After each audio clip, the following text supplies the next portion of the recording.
Assalamualaikum warahmatullahi wabarakatuh. Selamat pagi anak-anakku semuanya.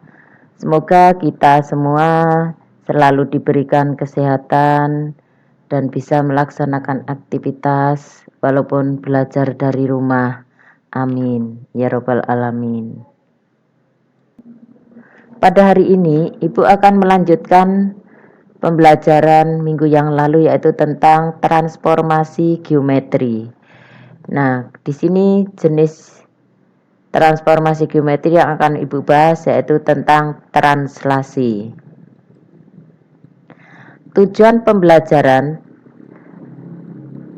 translasi di sini yaitu menuliskan sifat-sifat translasi yang kemudian selanjutnya menentukan koordinat bayangan suatu objek oleh translasi pada koordinat kartesius. Kemudian yang selanjutnya menentukan pasangan bilangan translasi pada koordinat kartesius. Selanjutnya menggambarkan bayangan suatu objek oleh transformasi. Yang terakhir yaitu menyelesaikan permasalahan nyata dalam kehidupan sehari-hari yang berkaitan dengan translasi. Pengertian translasi. Translasi merupakan salah satu jenis transformasi yang bertujuan untuk memindahkan semua titik suatu bangun dengan jarak dan arah yang sama.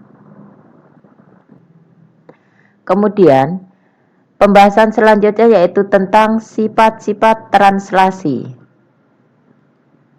Di sini ada beberapa contoh sifat-sifat translasi, yaitu tentang pergeseran, di sini pergeseran meja. Andik dan Rijal menggeser meja. Bagaimana posisinya? Berubah atau tidak?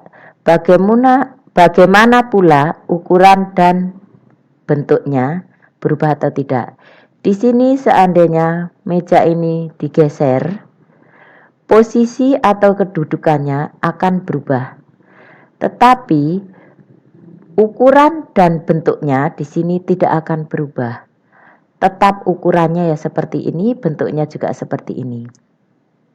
Jadi seandainya pergeseran itu ada suatu pertanyaan, bagaimana posisinya? Jadi posisi akan berubah. Ya, posisi akan berubah di sini akan berubah. Tetapi apabila ada pertanyaan bagaimana ukuran dan bentuknya? Ukuran dan bentuknya meja ini tetap. Jadi bagaimana ukuran dan bentuknya berarti tidak berubah jawabnya. Nah, kemudian contoh selanjutnya tentang papan catur dan anak catur. Di sini, jika anak catur digerakkan menurut aturannya masing-masing, bagaimana posisinya? Bagaimana pula ukuran dan bentuknya? Posisi anak catur di sini apabila digerakkan berarti akan berubah. Tetapi bentuk dan ukurannya digerakkan kemanapun, anak papan catur ini tidak akan berubah. Nah, kemudian contoh selanjutnya di sini, beberapa orang naik atau turun menggunakan eskalator. Bagaimana posisinya? Bagaimana pula ukuran dan bentuknya? Posisinya tidak akan berubah, misalnya dari atas menurun, berarti posisinya jelas berubah. Awalnya posisi orang tersebut di atas, kemudian setelah bergerak menurun jadi posisi jadi diturun di bawah. Kemudian kalau misalnya naik tangga berarti dari bawah ke atas. Awalnya posisinya di bawah, setelah gerak menjadi di atas. Jadi bagaimana posisinya? Posisinya jelas berubah. Bagaimana ukuran dan bentuknya? Orang ini ukuran dan bentuknya akan sama, akan tetap. Jadi bagaimana ukuran dan bentuknya? Berarti tidak berubah. Kemudian di sini ada kegiatan pertama tentang translasi suatu benda. Tolong, ayo kita amati, berarti kalian perhatikan betul-betul dari keterangan Ibu di sini. Jadi nanti kalau kalian perhatikan, menyimak betul-betul keterangan dari ibu akan bisa menjawab tugasnya, karena tugasnya nanti hanya melengkapi titik-titik yang belum terisi. Tetapi titik-titik itu keterangan-keterangan dari awal di sini. Jadi kalian supaya bisa menyelesaikan tugas itu nanti dengan baik, tolong perhatikan betul-betul kegiatan di sini. Nah, perhatikan di sini. Pilih sebarang titik sudut pada bangun awal A. Kalian dapat memilih sebarang titik sudut dari bangun. Kemudian beri nama titik sudut tersebut A. Di sini A, misalnya A, kemudian digeser ke A aksen. Kemudian awalnya dari sudut di sini. Boleh sudut di sini, di sini, di sini. Bebas. Misalnya mulai dari sudut sini. Beri titik A. Kemudian pada titik sudut bayangan yang bersesuaian dengan titik A, berikan nama A aksen. Nah, di sini. Misalnya kalian geser di sini menuju ke sini. Dari awalnya kalian beri titik A, kemudian untuk yang bayangannya atau titik terakhirnya itu diberi titik A aksen. Nah, kemudian di sini ada langkah-langkahnya. Ada yang pertama cara menghitung, pertama dan kedua, ketiga. Langkah yang pertama di sini, dari titik A, gambarkan garis horizontal sampai tepat berada pada bagian atas titik A aksen. Selanjutnya, gambarkan garis vertikal dari titik tersebut sehingga garis tersebut bertemu dengan titik A aksen. Nah, jadi kalian suruh gambarkan atau gambarkan garis berupa garis di sini dari A menuju A aksen. Itu harus lurus dulu. Dari A arahnya garisnya ke sini. Berarti arah kemana di sini? Ke kanan. Kemudian dilanjutkan ke vertikal, berarti lanjutkan garis ini menuju ke titik A aksen. Berarti dari atas ke bawah. Nah, pertama dari A menuju ke kanan, B, kemudian lanjutnya ke menuju ke bawah garisnya. Kemudian yang kedua, hitung berapa satuan panjang garis horizontal yang menunjukkan seberapa jauh titik A bergeser atau bertranslasi secara horizontal, yaitu ke kanan atau ke kiri. Kalian perhatikan, dari A itu ke sini sebanyak berapa satuan? Ya, perhatikan. Nah, berarti dari A menuju ke A aksen itu berarti bergerak ke kanan berapa? Hitung dulu. 1, 2, 3, 4, 5. Berarti bergerak atau bergeser dari A ke kanan sebanyak 5 satuan. Kemudian menuju vertikal. Vertikalnya dari atas di sini, dari titik di sini menuju A aksen berapa satuan? 1, 2, 3. Berarti titik A menuju A aksen di sini bergeraknya ke kanan 5 satuan, ke bawah 3 satuan. Di sini kalian perhatikan untuk yang ketiga vertikalnya. Hitung berapa satuan panjang garis vertikal yang menunjukkan seberapa jauh bangun datar A bergeser atau bertranslasi secara vertikal. Nah, kalau vertikal berarti ke atas atau ke bawah. Jadi dapat disimpulkan di sini. Titik A bergeser sejauh titik-titik satuan ke arah titik-titik. Nah, berarti A bergeser berapa satuan? 1, 2, 3, 4, 5. Nah, berarti 5. Kemana arahnya ini? Ke kanan. Berarti di sini ditulis 5, di sini kanan. Berarti artinya 5 satuan ke arah kanan. Nah, kalau yang vertikal di sini. Titik A bergeser sejauh titik-titik satuan ke arah titik-titik. Nah, ini yang vertikal bagaimana? 1, 2, 3. 3 satuan arahnya kemana? Ke bawah. Jadi di sini kalian isi 3, di sini isi ke bawah. Artinya di sini berarti titik A bergeser sejauh 3 satuan ke arah bawah. Kemudian lanjut aja ya. Ayo kita gali informasi. Kalian perhatikan di sini, gali informasi kalian harus mendapatkan suatu kesimpulan dari apa yang telah kalian pelajari di sebelumnya. Di sini, apakah translasi pada bagian horizontal yang menggerakkan bangun datar A sehingga menjadi A aksen bernilai positif atau negatif. Nah, kalian perhatikan di sini.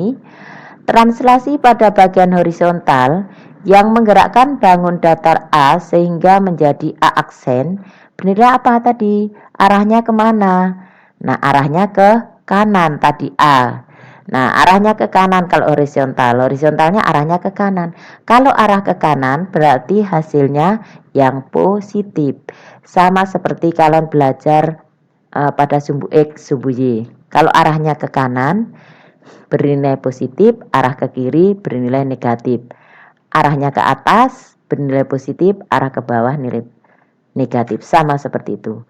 Yang selanjutnya, apakah translasi pada bagian vertikal yang menggerakkan bangun datar A sehingga menjadi A aksen bernilai positif atau negatif? Di sini ada pertanyaan di dalamnya.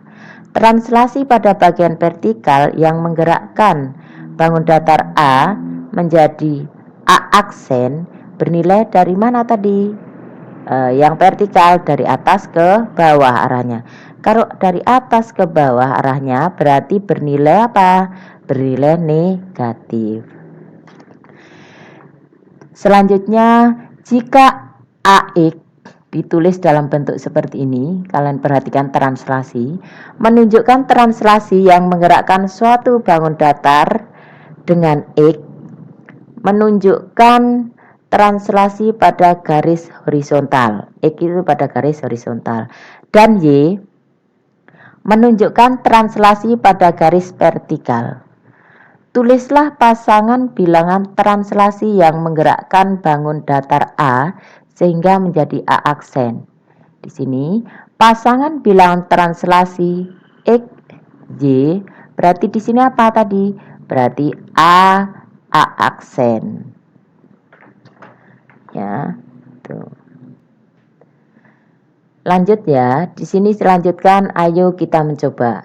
Diketahui segi 4 ABCD memiliki titik sudut di A, titik A, yang koordinatnya 1,2, titik B koordinatnya 3,1, titik C koordinatnya 4,-1, dan titik D mempunyai koordinat 2,0. Gambarlah segi 4 tersebut. Nanti kalian gambarkan di sini isi di tugasnya pada bidang kartesius. Ya, pada bidang kartesius. Jadi kalian nanti ini isi lanjut langsung aja pada tugasnya. Kemudian di sini tuliskan koordinat bayangan hasil translasi segi 4 ABCD. Bayangan ABCD selanjutnya disebut dengan A aksen, B aksen, C aksen, dan D aksen. Di sini ada tabel, Ibu sajikan tabel, yaitu titik sudut ABCD merupakan titik awal. Kemudian di sini kolom yang kedua itu adalah translasinya. Kolom ketiga adalah di sini titik sudut bayangannya. Kemudian kolom yang kedua atau tengah, di sini translasinya. Di sini ada tulisan koordinatnya X kurang 4, Y kurang 2. Artinya di sini kalau X kurang 4 berarti nanti akan digeser atau ditranslasikan ke kiri sebanyak 4 satuan. Kemudian untuk Y berarti akan ditranslasikan ke bawah 2 satuan. Nanti seandainya di sini positif, kalau ini positif misalnya X tambah 4 berarti akan ditranslasikan ke kanan 4 satuan. Ini kalau tambah juga akan ditranslasikan ke atas 2 satuan. Karena ini negatif berarti akan ditranslasikan ke kiri 4 satuan. Ini juga negatif akan ditranslasikan ke bawah 2 satuan. Nah, di sini yang titik awal titik A yang mempunyai koordinat 1,2 artinya di sini X-nya bernilai 1, Y-nya bernilai 2. Jadi nanti di sini X-nya ini kalian ganti angka 1, Kemudian Y-nya ini kalian ganti angka 2. Negatif 4 dan ini negatif atau kurang 4 dan kurang 2 ini tinggal ngikuti terus. Nah, di sini perhatikan contohnya 1 kurang 4. Ini 2 kurang 2. 1 kurang 4 hasilnya negatif 3.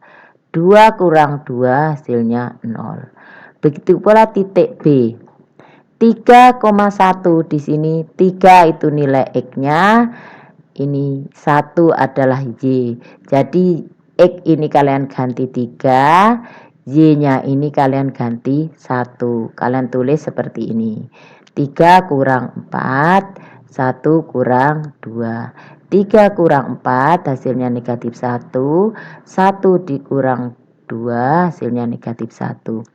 Jadi titik B yang titik koordinatnya 3,1 akan menghasilkan nanti hasilnya kalian tulis negatif 1, negatif 1. Sekarang titik C koordinatnya 4,1 sama berarti 4 dikurang 4 ini negatif 1 dikurang negatif 2. Negatif 1 dikurang negatif 1 dikurang 2, negatif 1 kurang 2 itu artinya negatif 1 ditambah negatif 2 akan menghasilkan negatif 3. Makanya di sini 4 dikurang 4, 0. Negatif 1 dikurang 2 hasilnya negatif 3. Yaitu negatif 3 ini nanti hasilnya dari negatif 1 ditambah negatif 2. Berarti negatif 3. Sekarang titik D 2,0 berarti 2 kurang 4, 0 kurang 2. 2 kurang 4 hasilnya negatif 2. 0 kurang 2 hasilnya juga negatif 2. Berdasarkan tabel di atas dapat dirumuskan bahwa pada translasi AB titik P yang koordinatnya X, Y dipindahkan ke titik bayangannya yaitu P aksen yang mempunyai koordinat X tambah A, Y tambah B. Dengan kata lain, pada suatu translasi AB, bayangan titik P yang mempunyai koordinat X, Y adalah P aksen itu hasilnya atau bayangannya yang koordinatnya X tambah A, Y tambah B. Dan dapat ditulis titik P yang mempunyai koordinat X, Y ditranslasikan seperti ini, lambangnya anak panah. Translasi dengan AB akan mendapatkan hasil P aksen yang koordinatnya X tambah A, Y tambah B. Berarti pembahasan yang depan tadi yang sudah Ibu jelaskan tadi akan bisa disimpulkan di sini yaitu tentang sifat-sifat translasi. Jadi sifat-sifat translasi itu berarti kesimpulannya ada 2. Yang satu, objek yang ditranslasi mengalami perubahan posisi. Yang kedua, objek yang ditranslasi tidak mengalami perubahan bentuk maupun ukuran ya. Jadi ada 2, ingat sifat-sifat translasi. Objek yang ditranslasi mengalami perubahan posisi. Yang kedua, objek yang ditranslasi tidak mengalami perubahan bentuk maupun ukurannya. Kemudian kesimpulan selanjutnya, menentukan pasangan bilangan translasi pada koordinat kartesius. Kesimpulan yang terakhir yaitu menentukan koordinat bayangan suatu objek oleh translasi pada koordinat kartesius yang dirumuskan seperti ini. Pada suatu translasi AB,